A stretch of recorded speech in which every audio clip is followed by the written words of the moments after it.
ಎಲ್ಲರಿಗೂ ಶರಣಾರ್ಥಿಗಳು. ವೇದಿಕೆಯ ಮೇಲೆ ಹಾಗೂ ವೇದಿಕೆಯ ಮುಂದೆ ಉಪಸ್ಥಿತರಾಗಿರುವ ಎಲ್ಲರಿಗೂ ನಮಸ್ಕರಿಸುತ್ತಾ, ನಮ್ಮ ದೆಹಲಿ ಪ್ರದೇಶ ಶರಣ ಸಾಹಿತ್ಯ ಪರಿಷತ್ತಿನ ಕಳೆದ ವರ್ಷ 2024ರ ಚಟುವಟಿಕೆಗಳ ಸಂಕ್ಷಿಪ್ತ ವರದಿಯನ್ನು ಮಂಡಿಸಬಯಸುತ್ತೇನೆ. ಸುತ್ತೂರು ಶ್ರೀ ಕ್ಷೇತ್ರದ ಪರಮ ಪೂಜ್ಯ ಶ್ರೀ ಶಿವರಾತ್ರಿ ದೇಶಿಕೇಂದ್ರ ಸ್ವಾಮೀಜಿಗಳ ಆಶೀರ್ವಾದದಿಂದ ದೆಹಲಿಯಲ್ಲಿ ದಿನಾಂಕ 29 ಡಿಸೆಂಬರ್ 2020ರಲ್ಲಿ ಸ್ಥಾಪನೆಯಾದ ದೆಹಲಿ ಪ್ರದೇಶ ಶರಣ ಸಾಹಿತ್ಯ ಪರಿಷತ್ತು ಕಳೆದ 4 ವರ್ಷಗಳಿಂದ 50ಕ್ಕೂ ಹೆಚ್ಚು ಅರ್ಥಪೂರ್ಣವಾದ ವಿವಿಧ ಕಾರ್ಯಕ್ರಮಗಳನ್ನು ಯಶಸ್ವಿಯಾಗಿ ಆಯೋಜಿಸಿದೆ.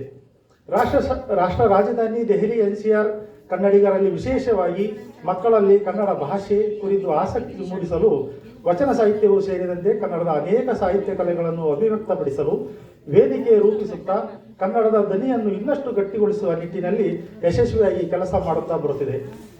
ನಮ್ಮ ದೆಹಲಿ ಘಟಕವು ಕಳೆದ 4 ವರ್ಷಗಳಲ್ಲಿ ರಾಷ್ಟ್ರ ಹಾಗೂ ಅಂತಾರಾಷ್ಟ್ರೀಯ ಮಟ್ಟದ ಕನ್ನಡ ಪರ ಸಂಘಟನೆಗಳಾದ Basava centre of North America, Italy Kannada ಸಂಘ ಮೊದಲಾದ ಕನ್ನಡ ಪರ ಸಂಘಟನೆಗಳ ಜೊತೆ ಸೇರಿ ಕಾರ್ಯಕ್ರಮಗಳನ್ನು ಆಯೋಜಿಸುತ್ತಾ ಬಂದಿದೆ. ಕಳೆದ 2023ರ ವಾರ್ಷಿಕೋತ್ಸವ ಹಾಗೂ ವಿಶ್ವ ಮಾನವ ದಿನಾಚರಣೆ ಕಾರ್ಯಕ್ರಮವನ್ನು ಜನಪ್ರಿಯ ನಟ, ನಿರ್ದೇಶಕ ಡಾಕ್ಟರ್ TS ನಾಗಾಭರಣ ಹಾಗೂ ಖ್ಯಾತ ಚಿತ್ರನಟ ಶ್ರೀ ದೊಡ್ಡಣ್ಣ ಅವರ ಸಮ್ಮುಖದಲ್ಲಿ ಅದ್ದೂರಿಯಾಗಿ ಆಚರಿಸಿದೆವು. 2 ಜೂನ್ 2024ರಂದು ಭಾನುವಾರ ಜಾಗತಿಕ ಕನ್ನಡ ಸಂಘಟನೆಗಳ ಜೊತೆ ಸೇರಿ 891ನೇ ಬಸವ ಜಯಂತಿ ಕಾರ್ಯಕ್ರಮವನ್ನು ಆಚರಿಸಿದೆವು. ಆ ನಂತರ ದೆಹಲಿಯಲ್ಲಿ ದೆಹಲಿ ಕನ್ನಡ ಶಿಕ್ಷಣ ಸಂಸ್ಥೆ ಜೊತೆ ಸೇರಿ ದಿನಾಂಕ ಮೇ 11ರಂದು ಹಾಗೂ ದೆಹಲಿ ಕರ್ನಾಟಕ ಸಂಘದ ಜೊತೆಗೂಡಿ ಮೇ 19, 2024ರಂದು ಬಸವ ಜಯಂತಿ ಹಾಗೂ ಅಕ್ಕ ಮಹಾದೇವಿ ಜಯಂತಿ ಕಾರ್ಯಕ್ರಮವನ್ನು ಆಚರಿಸಿದೆವು. ಈ ವರ್ಷ ಮೊದಲ ಬಾರಿಗೆ ರಾಷ್ಟ್ರ ರಾಜಧಾನಿ ದೆಹಲಿಯಲ್ಲಿ ವಚನ ಪಿತಾಮಹ ಫಾಗು ಹಳಕಟ್ಟಿ ಅವರ ಜನ್ಮ ದಿನಾಚರಣೆಯನ್ನು ಜುಲೈ 21, 2024ರ ಭಾನುವಾರ ದೆಹಲಿ ಕರ್ನಾಟಕ ಸಂಘದ ವಿಚಾರಣಾ ಸಂಕಿರಣ ಭವನದಲ್ಲಿ ಆಚರಿಸಲಾಯಿತು. ಕಾರ್ಯಕ್ರಮದಲ್ಲಿ ವಚನ ಪಿತಾಮಹ ಫಾಗು ಹಳಕಟ್ಟಿ ಸಂಶೋಧನಾ ಕೇಂದ್ರದ ಸಹ ಕಾರ್ಯದರ್ಶಿಗಳಾದ ಡಾಕ್ಟರ್ ಮಹಾಂತೇಶ್ ಬಿರಾದರ್ ಅವರು ವಿಶೇಷ ಉಪನ್ಯಾಸ ನೀಡಿದರು. ಮಾನ್ಯ ಸಂಸತ್ ಸದಸ್ಯರುಗಳಾದ ಶ್ರೀ ವಿಶ್ವೇಶ್ವರ ಹೆಗಡೆ ಕಾಗೇರಿ, ಶ್ರೀ ರಾಜಕುಮಾರ ನಾಯ್ಕ, ಶ್ರೀ G. ಕುಮಾರ್ ನಾಯ್ಕ, ಶ್ರೀ ಮಲ್ಲೇಶ್ ಬಾಬು ಅವರಲ್ಲದೆ IFS ಅಧಿಕಾರಿ ಶ್ರೀ ಅಕ್ಷಯ ಸಿಂಹ ಅವರು ಮುಖ್ಯ ಅತಿಥಿಗಳಾಗಿ ಭಾಗವಹಿಸಿದ್ದರು.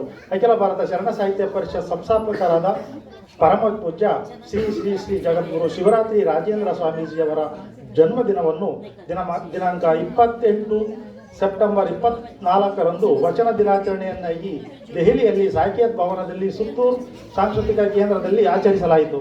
ಈ ಕಾರ್ಯಕ್ರಮದಲ್ಲಿ ನಾಡೋಜ ಗುರುಚ ಅವರು, ಹಿರಿಯ ನ್ಯಾಯವಾದಿಗಳಾದ ಡಾಕ್ಟರ್ ಜವಳಿ ಸರ್, ಶ್ರೀ ಬಸವಪ್ರಭು ಪಾಟೀಲ್ ಅವರು ಮುಖ್ಯ ಅತಿಥಿಗಳಾಗಿದ್ದರು. ಮೊದಲ ಬಾರಿಗೆ ಕರ್ನಾಟಕದ ಮೈಸೂರು ಜಿಲ್ಲೆ ಕದಳಿ ವೇದಿಕೆ ಮತ್ತು ತುಮಕೂರು ಜಿಲ್ಲಾ ಶರಣ ಸಾಹಿತ್ಯ ಪರಿಷತ್ ಘಟಕದ ಅಧ್ಯಕ್ಷರು ಹಾಗೂ ಪದಾಧಿಕಾರಿಗಳು ದೆಹಲಿಯಲ್ಲಿ ನಮ್ಮ ಕಾರ್ಯಕ್ರಮದಲ್ಲಿ ಭಾಗವಹಿಸಿದ್ದು ವಿಶೇಷ. ಕಾರ್ಯಕ್ರಮದಲ್ಲಿ ವಿಚಾರ ಮಂಡನೆ, ಚಿಂತನಗೋಷ್ಠಿ, ವಚನಗಳ ವಾಚನ, ವಚನ ಕಂಠಪಾಠ, ವಚನ ಸಂಗೀತ, ವಚನ ನೃತ್ಯ, ಚಿತ್ರಕಲೆ, ರಸಪ್ರಶ್ನೆ, ವೇಷಭೂಷಣ, ಕಿರುನಾಟಕ ಮೊದಲಾದ ಕಾರ್ಯಕ್ರಮಗಳನ್ನು ಆಯೋಜಿಸಲಾಗಿತ್ತು. ಮಕ್ಕಳು ಸೇರಿದಂತೆ ಎಲ್ಲ ವಯೋಮಾನದ ಸುಮಾರು 100ಕ್ಕೂ ಹೆಚ್ಚು ಕನ್ನಡಿಗರು ವಿವಿಧ ಪ್ರಸ್ತುತಿಗಳನ್ನು ನೀಡಿ ಕಾರ್ಯಕ್ರಮವನ್ನು ಯಶಸ್ವಿಗೊಳಿಸಿದರು.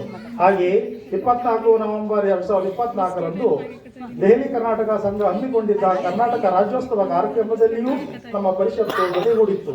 ಈಗ ನಿಮ್ಮೆಲ್ಲರ ಜೊತೆ ಈ ದಿನ 2024ರ ವಾರ್ಷಿಕ ದಿನಾಚರಣೆ ಹಾಗೂ ವಿಶ್ವ ಮಾನವ ದಿನಾಚರಣೆ ಕಾರ್ಯಕ್ರಮವನ್ನು ಆಚರಿಸುತ್ತಿದ್ದು, ಕಾರ್ಯಕ್ರಮಕ್ಕೆ ಆಗಮಿಸಿರುವ ಎಲ್ಲ ಅತಿಥಿ ಗಣ್ಯರು, ವಿದ್ವಾಂಸರು ಹಾಗೂ ದೆಹಲಿ ಕನ್ನಡ ಬಂಧು ಮಿತ್ರರಿಗೆ ಸ್ವಾಗತ ಕೋರುತ್ತಾ ನನ್ನ ವರದಿಗೆ ವಿರಾಮ ಹೇಳುತ್ತೇನೆ.